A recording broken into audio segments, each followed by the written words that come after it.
Bonjour à toutes et à tous. Alors une petite vidéo, là vite fait, histoire de parler des choses intéressantes du moment. Alors d'abord, évidemment, l'événement médiatique dont on a le plus parlé depuis quelque temps, c'est-à-dire le conflit Russie-Ukraine. Alors qu'est-ce qu'on voit, qu'est-ce qu'on constate? On constate que l'Europe n'arrête pas de prendre n'importe quel prétexte pour, d'une part, jeter de l'huile sur le feu, hein, on y va, et d'autre part, proposer de nouvelles sanctions contre la Russie. Bon, c'est une forme de suicide collectif qu'a adopté l'Europe, c'est son problème, sauf que nous, on va payer au prix fort. Alors pendant en même temps, la France de Macron continue à agiter les pénuries pour faire peur aux Français et les soumettre. Mais posons la question qui va fâcher, qui est le responsable de toutes ces futures pénuries? Eh ben, c'est le pouvoir politique, c'est-à-dire c'est le président de la République Macron, avant lui ça a été Hollande, ce sont les deux présidents qui nous ont mis dedans, c'est facile à prouver, hein, il n'y a pas besoin de chercher midi à 14h, par exemple, il y a plusieurs exemples, je vous donne le premier, en ne maintenant pas certaines centrales, hein, on les a laissées à l'abandon, donc on a la moitié de nos centrales à peu près qui ne fonctionnent plus, en fermant Fessenheim, on n'était pas pressé, hein, il fallait attendre d'avoir des énergies de remplacement qu'on n'a absolument pas. Et c'est une faute lourde, faite à la fois sous la présidence de Hollande, parce que c'est lui qui a commencé, et sous celle de Macron qui a continué, persévéré, comme on dit. Alors les Français, qu'est-ce qu'ils vont faire là? Eh bien, comme d'habitude, ils vont payer tout ça au prix fort. Hein, si demain vous avez des coupures d'eau, d'électricité, tout ça, eh bien dites-vous bien que c'est de la faute de ces gens-là, qui ne sont pas responsables, et qui vous ont mis dans cette panade, et qui osent vous demander maintenant de faire des efforts. Que eux, ils ne les ont pas fait, les efforts. Bon, je dis ça comme ça. Alors, on voit pour l'eau, parce qu'ils ont pris des mesurettes, hein, genre, tu prends une douche de moins de 4 minutes, tu laves plus ta voiture, tu laves plus rien, etc., etc. Est-ce que vous pouvez penser raisonnablement que dans un pays comme la France, cela suffirait à ne pas assécher l'eau? Parce qu'elle a asséché l'eau, c'est ça la réalité. Hein. Maintenant, on crie au feu, mais il n'y a plus d'eau. Il n'y a plus d'eau. Et ça, c'est de la faute des politiques qui n'ont pas fait le nécessaire, comme d'habitude.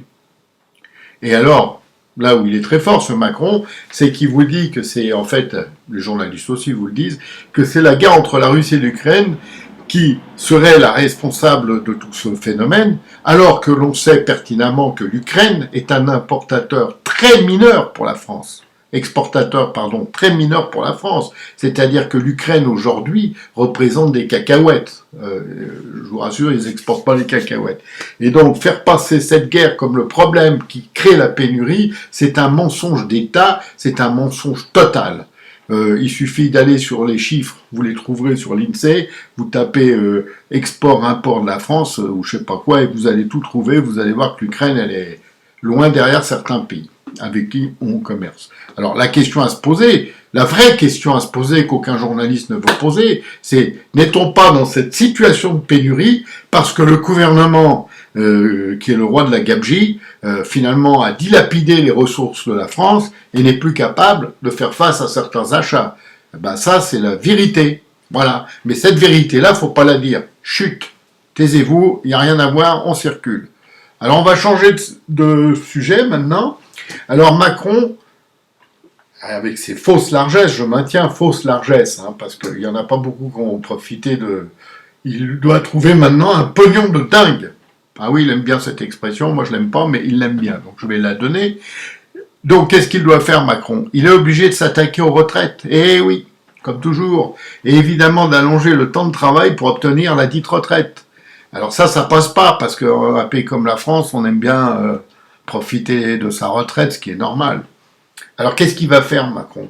Parce que ce sujet des retraites est tellement sensible, tellement difficile, qu'il faut qu'il trouve un moyen. Alors, je vais vous le dire, il va, comme d'habitude, fera jouer la peur, hein, et cette fois, cette peur s'adressera non pas à nous, on verra ça plus tard, mais aux élus de la nation. Il va brandir la dissolution de l'Assemblée comme un étendard. Et il va leur dire, si vous ne votez pas mon projet, tous dehors. De toute façon, je vais vous dire la vérité. Hein, la vérité. Mais si jamais son projet était refusé par une majorité de députés à l'Assemblée, de toute façon, c'est la logique, il serait obligé de la dissoudre. Donc il ne va rien faire d'autre que les prévenir. Mais ils le savent, hein, vous inquiétez pas, ils le savent. Donc, est-ce qu'ils vont voter contre quand même ou s'abstenir? Parce que s'ils s'abstiennent, il n'y aura plus de majorité contre, et on ne dissout pas, et il pourra faire passer son projet même avec peu de députés. Bon, je pense que c'est ça qui peut arriver. Et franchement, là, Macron le sait très bien. Il le sait, c'est un fin politique, qu'on le veuille ou non. Il sait très bien que certains groupes qui aujourd'hui sont dans l'opulence grâce justement à leur nombre de députés se trouveraient fort mal en point en cas de nouvelle élection. Et là, il faut plus penser à des gens de la gauche, là, genre NUPES et compagnie, que plutôt de l'autre côté. Donc, Macron va leur faire une forme de chantage pour arriver à ses fins. En général, le chantage, ça paye en France, en politique. Donc, on va être dans ce feuilleton du moment pendant quelques mois.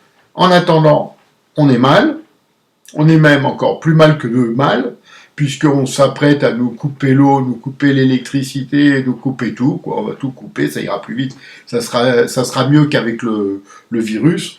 Et, cerise sur le gâteau, je viens d'apprendre par quelques médecins de mes proches que le virus était reparti à la hausse. Alors vous voyez, hein, la France de Macron, on aurait pu s'en passer. Allez, à bientôt, merci de partager, merci de me suivre, merci de faire l'effort de faire quelque chose, quoi, parce que si on fait rien, de toute façon, on est cuit. Et là, je pense qu'on est pas mal cuit. Hein. Allez, au revoir à tous, merci.